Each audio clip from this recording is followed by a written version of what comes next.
Oh, hi. Good morning, everyone. We're going to start this video in the boat bathroom today. They're small and they're cozy, and there's secrets to making them work. And I want to start this morning with a very important public service announcement. Don't drink the apple juice in the bathroom. What does that mean? Well, I have actually seen this happen more than once, and I already knew better. However, things that boaters won't tell you, when they're on the hard and their bathrooms don't work, a lot of the times they will pee in a jug. This boat had a 5-gallon bucket. I thought, that's kind of gross. I'm going to smell that. So I used an empty gallon of water.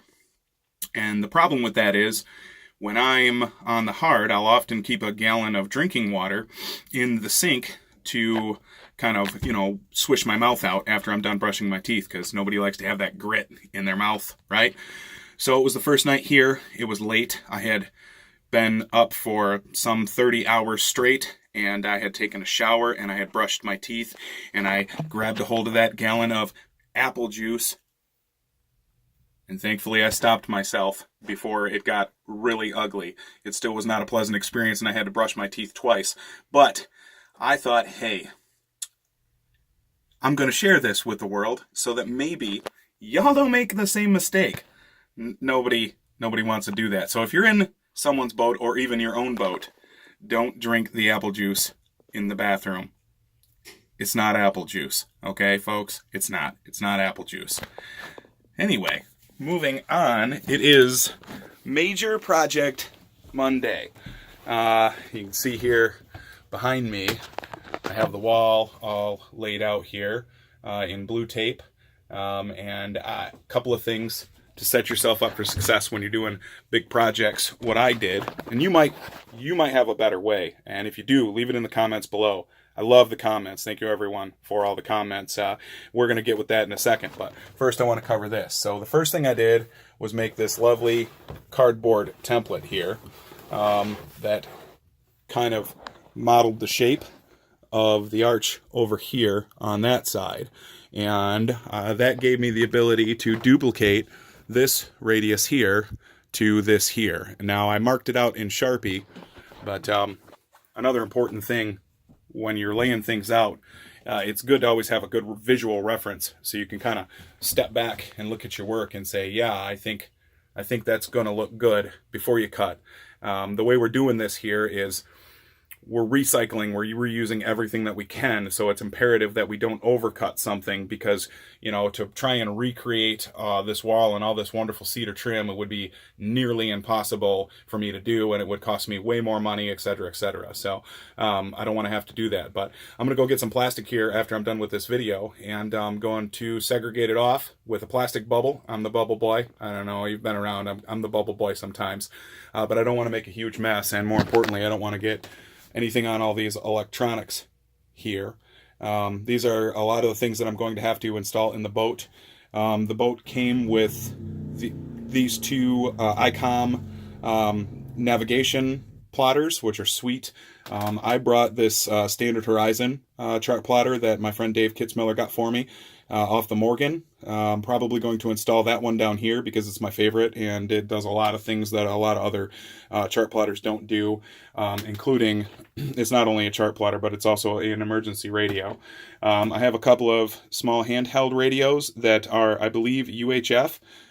They're not sat phone, but this is what people used before sat phone, so they're just for emergencies. And then a floating handheld radio, which is just good to give somebody in the dinghy. If somebody's going to go to shore, somebody's going to stay on the boat, that's so we can maintain communications with each other when we go on our adventures. And again, this is a floating waterproof one. It's very important. They're not all created equal, and you really want one that is going to float and be waterproof so that you don't lose it. I suppose it might be better if it was orange, but yeah, so this is the autopilot that I'm going to install on the boat. This is a spare inverter. I have another autopilot over there and another one in my truck. A couple of things in my emergency kit. The EPIRB, very, very important to have. Obviously, a set of binos. Those are good to have, and we have a small handheld water maker just for the emergency pack. Heaven forbid that we ever have to use that emergency pack. But it's there if we have to ditch. So, I wanted to address some of the comments. I love all the comments. They're wonderful. Please give me more. If I'm doing something wrong, tell me. If I'm doing something right, hey, tell me too. I think it's wonderful. But a couple of them stood out. So Tim from Michigan wrote, "Major cool, be safe, living the dream, green with envy." And a handful of people have mentioned that they were green with envy and how much courage it takes to do something like this. And I want to dig into that just for a second so that people understand how terrifying this is. So, 2 years ago, my dad had died. And that was kind of post me going out west and taking the jobs, all the shit work that I had to take to pay my house off. And it was Thanksgiving, and I was sitting at my table just alone. Even though I had my house paid off, and that was supposed to be, the dream come true, and all of that, I had worked really hard for it. I was really, really, really unhappy. And the cold had kind of kicked in some premature arthritis, I think, and I was just terribly sore. And two of my heroes had committed suicide very, very close to that. Chester Bennington from Linkin Park, who I was a huge, huge fan of. I knew a lot of Chester's songs. And of course the fella from Stone Garden had committed suicide too, which I was never really like a huge fan of his music, but I had a lot of respect for his vocals. And I had some dark moments. I really did. And if I could have found a suitable rope, I may have gone the same way that Chester went. But thankfully, when I sold my Chris Craft, I let go of all the lines with it. And to be honest with you, I couldn't find a suitable rope. And the truth of the matter is I got on YouTube looking for alternative methods to kill myself. And I happened to stumble across a video that I think saved my life in that moment. Basically, the story goes, the fella was trying all these different ways to kill himself. And he was sitting in the bathtub and throwing the electrical thing in, and that didn't work. And he tried to shoot himself with a gun, and that didn't work. He tried to jump off a bridge, and that didn't work. And finally, he was like, oh my God, I'm so messed up, I can't even kill myself. And the girl he was in love with, I guess that was the source of his pain, called him and wanted to meet with him. And so the fella got all excited, and finally he came out of his depression, and in the process of going to meet with this girl, he got hit by a bus. Boom, just like that. And the realization of that, I think YouTube saved my life, and that video saved my life. So thank you very much. In that moment, I said, okay, life's too short to be miserable. If this house isn't making you happy, what will? And the honest to God truth of that is all the good memories that I have in life are on water, be it with my family or my friends who are kind of two in the same for me. I'm my most happiest when I'm on or near the water. So I decided at that moment that having this house paid off really wasn't going to be worth keeping if I was going to sit there and be alone and miserable. So that's why I did this. That's why I sold my house and I bought a boat down here, just to be closer to the water and to kind of find my happiness again. When your dad dies, you're going to think long and hard about your own legacy as a man, and you're going to start making decisions differently. And that's why I created Nature's Journey. That's what I want. I want this to be kind of my legacy. And as we go further into the process into the next couple of years, and we start shooting video footage of, the great garbage patches and the people that are trying to help make the reefs more sustainable, we are going to dig in real hard on what's wrong with the world and how we can make it better and why we should make it better. I've seen a lot of awesome videos on Delos, Vagabond, and Zingaro, showing how beautiful it is out there. I love the Delos videos. They really do a good job of showing you how to do it and what to do.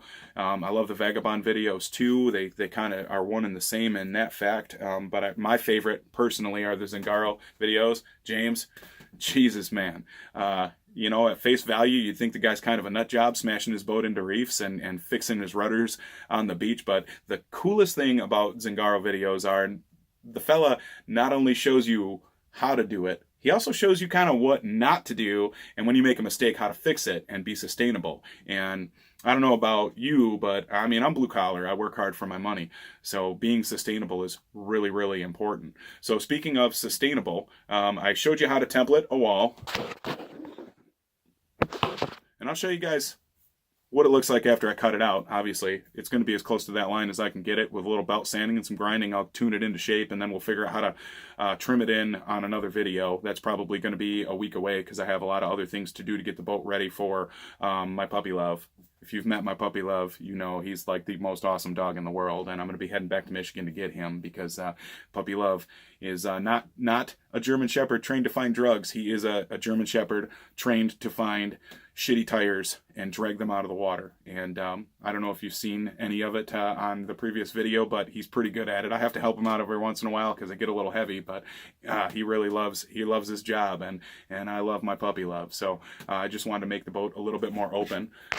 I don't know if you can notice here, but Skinny did cut the settee for me. He did a pretty wonderful job of rebuilding the bench.